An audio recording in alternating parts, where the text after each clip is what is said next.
अगर कोई इंसान आपको गलत कह रहा है तो उसकी तुरंत प्रक्रिया नहीं दीजिए, उससे पूछिए। हो सकता है कि आपकी बातें, कई कई बातें उसको बुरी लगे या उसके समझ से बाहर हो, या आप उसको इस तरह नहीं समझा पा रहे हैं जिस तरह वो समझ सके। तो कोई आपको गलत कह रहा है तो उसकी प्रक्रिया तुरंत नहीं देंगे, ऐसा मत बोलिए कि तू बताओ मेरे में कमी क्या थी। ऐसा नहीं करना है भाई, पूछो उससे प्रेम से, क्या प्रॉब्लम है तेरे को। तो समझ इस बात में नहीं है कि हम किसको दबा रहे हैं, समझ इस बात में है कि हम अपने आप को कितना सही तरीके से समझा ले रहे हैं, या और दूसरों की भावनाओं को भी समझ रहे हैं।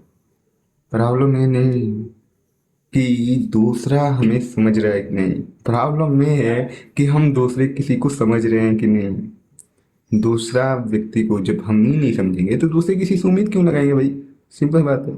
अभी हमें कोई गलत कहे और हम तुरंत उसे लड़ने झगड़ने या जो भी मुंह में गाली रखने के लिए दिया होता है वो हम बोल देते हैं, बिना सोचे बिना हिची बिना ये जाने कि उसके दिल को कौन सी हमारी बात को चोट पहुंचाई है, या हम हमारे मुंह से क्या ऐसी गलती हो गई है कि उसको गलत लगा, उसको हमारे बारे में ऐसा बोलना पड़ा। इंसान के मन में ये नहीं आता। इंसान के मन में यही आता है कि उसने बोला क्यों, उसकी हिम्मत कैसे हुई। और सबसे बड़ी प्रॉब्लम यही है कि हम दूसरों किसी को नहीं समझ के अपने अहंकार को समझना ज़्यादा महत्व देते हैं। हाँ, हाँ, अगर आपको कोई बुरा कह रहा है, अगर उसके वजह से आप बुरे बन जा रहे हो तो आप तो सच में बुरे हो, उसमें तो कोई दो राय है नहीं। लेकिन कोई आपको बुरा कह रहा है, उससे बैठ के पूछो आखिर मुझको क्यों बोलना पड़ा आपको बुरा ऐसा। पूछो उसे, अच्छा मेरे बातों की वजह से आपको तकलीफ हुई है, या मेरे किसी कार्य की वजह से आपको तकलीफ पहुंची है, या मेरे वजह से आपको किसी भी प्रकार का तकलीफ पहुंची है, तो मैं माफ़ी चाहता हूँ। इससे होगा ये कि तुम, वो भी खुश होगा, तुम भी खुश होगे।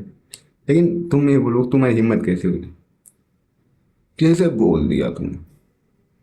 तो ये चीज गलत है। इंसान को सारी विडंबना यही है कि अपने अहंकार को छोटा करना पड़ेगा, अपने आप को शून्य साबित करना पड़ेगा।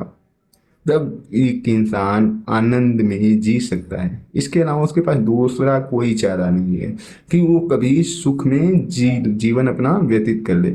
जब इंसान अपने आप को छोटा बनाता है, अपने अहंकार को छोड़ता है और प्रेम की भाषा बोलना स्टार्ट करता है, तब वो एक आनंद से जीना शुरू करता है। इसका अर्थ ये भी नहीं है कि तुम्हें सांप काटने आए तो तुम उसको बोलो आओ बेटा प्यार से काट लो। नहीं, सांप है तो उसको मारना ही पड़ेगा।